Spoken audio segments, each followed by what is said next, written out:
The kingdom of ruins एक ऐसा anime जिसे देखकर मुझे बहुत हंसी आई।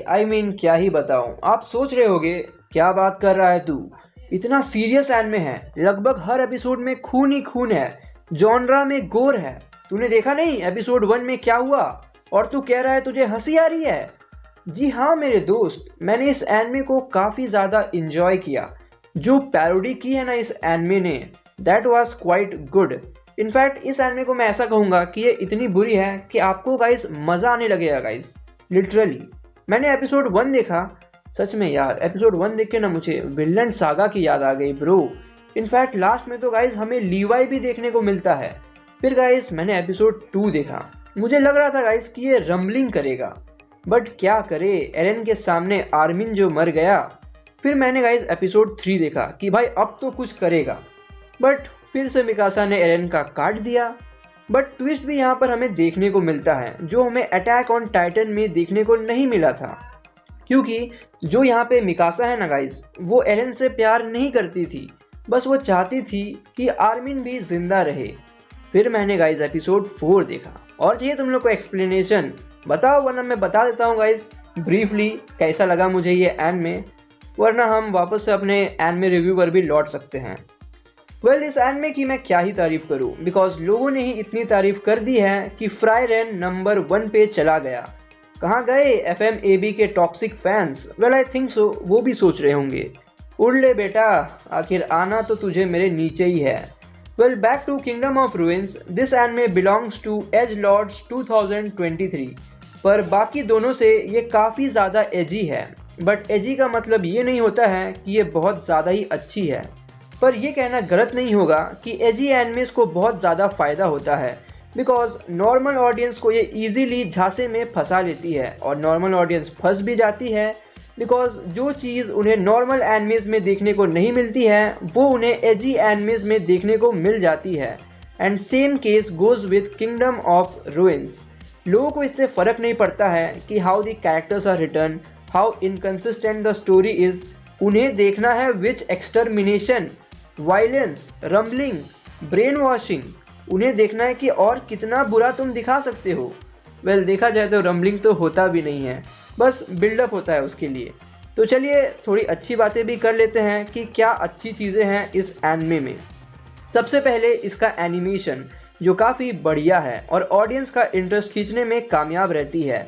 सेकेंडली क्लिफ हैंगर्स, जिसकी वजह से अगले एपिसोड में क्या होगा ये जानने की आपकी इच्छा होती है, पर हर एपिसोड में जब ऐसा होने लगता है तो आपको रेपिटेटिव फील होता है। बस एपिसोड 7 इकलौता एपिसोड है जिसमें थोड़ा फील गुड इन्वायरमेंट है, वरना आगे चल के फिर से कैरेक्टर्स के साथ बुरा होता है। उसी के साथ म्यूज़िक भी काफ़ी अच्छी है, पर एक बात ज़रूर कहूँगा, डोरो का बहुत इरिटेट करती है। कुछ ज़्यादा ही ऑप्टिमिस्टिक और काइंड हार्टेड लड़की है वो।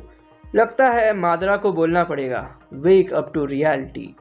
तो चलिए अब आगे बढ़ते हैं और बात करते हैं इसके दुनिया की। अगर आपको ये पार्ट नहीं देखना है तो आप टाइम स्टैम्प्स का यूज़ कर सकते हैं जो कि डिस्क्रिप्शन में गिवन है। भगवान ने ही इंसानों और विचेस को बनाया है, पर भगवान ने विचेस को मैजिकल पावर्स दी थी ताकि वो ह्यूमंस की देखभाल कर सके और उन्हें आगे बढ़ने के लिए गाइड कर सके, और विचेस भी इस चीज़ को बखूबी निभाया करती थी। पर प्रेजेंट टाइम में ह्यूमंस विच को हंट करते हैं ताकि उनका एग्जिस्टेंसी ख़त्म हो जाए और मैजिकल पावर्स ना रहे, और साइंस की मदद से वो सारे विचेस को अर्थ से ख़त्म कर देते हैं। कई सारे विचेस भाग जाते हैं स्पेस सैटेलाइट को कैप्चर करके, और वो मून में जाके छुप जाते हैं। ये सब कुछ टेक प्लेस करता है रेडिया एम्पायर में, जिसके एम्परर थे गोई थे, और उन्होंने ही विच हंट को चालू करवाया था। इस एम्पायर के आजू बाजू कुछ कंट्रीज़ भी है, लाइक मिका, सुजुरे, ओरियन सोनोरा और मार्क पॉइंट। अगर आप मुझसे पूछे कि विचेस कैसे पैदा होते हैं तो एक्चुअली वो एक पेड़ से आते हैं जिसका नाम है मीतो। अगर सारे पेड़ ख़त्म हो जाए तो कोई भी विच पैदा नहीं होगी। समझ रहे हो ना गाइज? पर एक बात मैं कहना चाहूँगा कि अगर आप ये एनिमे कंप्लीट करते हो तो आपको किंगडम ऑफ कैलिबन की मांगा पढ़नी चाहिए, because they take place in the same universe. तो चलिए आगे बढ़ते हैं प्लॉट की तरफ।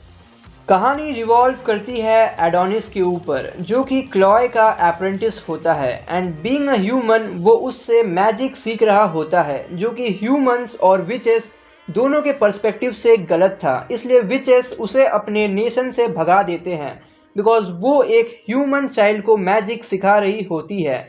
बट सीरीज में इंटरेस्ट तब बनता है जब एम्परर गोइथे एडोनिस के सामने उसके मास्टर क्लॉय को एक बहुत ही दर्दनाक और ह्यूमिलेटिंग मौत देते हैं और फिर हमारा मेन कैरेक्टर डिसाइड करता है कि वो रिवेंज लेगा और वो रम्बलिंग करवाएगा और फिर बोलेगा एरन के जैसे ताताकाय। पर वो चीज़ आपको सीजन 1 में देखने को नहीं मिलती है, इसलिए गलत एक्सपेक्टेशंस लेके मत जाना। आपके लिए अच्छी बात यह है कि आप इस एनिमे को फ्री में देख सकते हो इन एनीवन एशिया। पर जाने से पहले 2 और रिकमेंडेशन। सबसे पहले सैंग्रीला फ्रंटियर। ये कोई सेकंड सीजन नहीं है क्योंकि मैंने 2009 वाला सैंग्रीला देखा है और वो काफ़ी डिफरेंट है। वो कार्बन के ऊपर एनिमे बेस्ड है। ओके गाइस, तो ये इसका सेकेंड सीज़न नहीं है, ये पहला सीज़न ही है। Secondly the apothecary diaries. कोई मुझे बताएगा ये एनिमे इतना ज़्यादा अंडररेटेड क्यों है इस सीज़न। तो अब आते हैं ओवरऑल रिव्यू पर। नूब्स के लिए मास्टरपीस, जनरल ऑडियंस के लिए एक्सेप्शनल, प्रो ऑडियंस के लिए अबव एवरेज, रिव्यूअर्स के लिए एक्सीलेंट और मेरी तरफ से भी अबव एवरेज। तो अब बारी है सरप्राइज पैकेट की और सबसे पहले हम बात करेंगे फेरी टेल मकाओ आर्क के बारे में, जो कि असल में सबसे पहले 2 एपिसोड्स है, मतलब कि episode 1 and episode 2। In 2 episode में हमें लूसी हार्टफीलिया की जर्नी दिखाई जाती है कि कैसे वो फेरी टेल गिल्ड को ज्वाइन करती है। उसी के साथ नात्सू कैसे मकाओ को बचाएगा इन माउंट हाकोबे, वो भी हमें इन 2 एपिसोड्स में देखने को मिलता है। क्योंकि मैंने ब्लैक क्लोवर पहले देखा था, इसलिए जब मैंने फेरी टेल देखा तो मुझे लगा कि भाई फेरी टेल को क्रेडिट मिलना चाहिए बिकॉज कुछ ज़्यादा ही सिमिलर फील होता है दोनों के दोनों। इनफैक्ट आप कैरेक्टर सिमिलैरिटीज़ भी देख सकते हैं। एपिसोड 2 की अगर हम बात करें तो हमें फेरी टेल गिल्ड के काफ़ी सारे मेंबर्स देखने को मिलते हैं, पर काफ़ी सारे मेंबर्स नहीं भी होते हैं, वो आगे के एपिसोड्स में इंट्रोड्यूस होते हैं। इनफैक्ट अगर एनिमीज़ की अगर हम बात करें तो वो काफ़ी ज़्यादा बेसिक थे। पहले एपिसोड में हमें बोरा देखने को मिलता है जो कि टाइटन नोज गिल्ड का फॉर्मर मेंबर था, और एपिसोड 2 में आई थिंक सो हमें वुल्कान देखने को मिलता है जो कि मकाओ के ऊपर कंट्रोल पा लेता है। तो अगर आपको फेरी टेल देखने का मन है तो आप ज़रूर देख सकते हो। एक फास्ट पेस्ड एनिमे है, पर ये तो मत ही कहना गाइस कि ये काफ़ी ज़्यादा अंडररेटेड एनिमे है बिकॉज ये काफ़ी ज़्यादा पॉपुलर एनिमे है।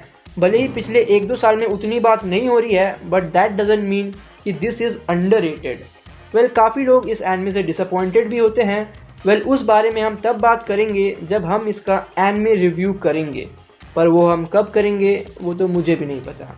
तो अब हम बात करेंगे वन पीस एपिसोड 1029 और 1030 के बारे में, जो कि लास्ट फिलर आर्क है फिलहाल के लिए, and this arc is known as Uta's past arc. These 2 episodes have some important information, like हमें सैंक्स की प्रीवियस बाउंटी देखने को मिलती है, एंड मैं उस पर बिल्कुल भी भरोसा करना नहीं चाहूँगा बिकॉज अगर उस टाइम पे उसकी बाउंटी इतनी ज़्यादा थी then how come the mountain bandits didn't knew about it.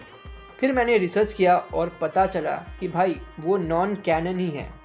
उसके बाद हमें एपिसोड 1029 में लूफी का मिना मिना गाना सुनने को मिलता है, जो कि हमें फर्स्ट टाइम स्काइपिया आर्क में सुनने को मिला था, एंड गाइज उस गाने का अलग ही फैन बेस है। उसी के साथ एपिसोड 1030 में हमें 5 एल्डर्स देखने को मिलते हैं, पर एपिसोड का जो बेस्ट मोमेंट था वो था जब बेन बेकमैन लूफी को बचाता है। तो यही था आज का सरप्राइज पैकेट। होप सो कि आपने इस वीडियो को एंजॉय किया हो, और आपसे जल्दी मुलाकात होगी एक नए वीडियो के साथ। Till then take care and good bye.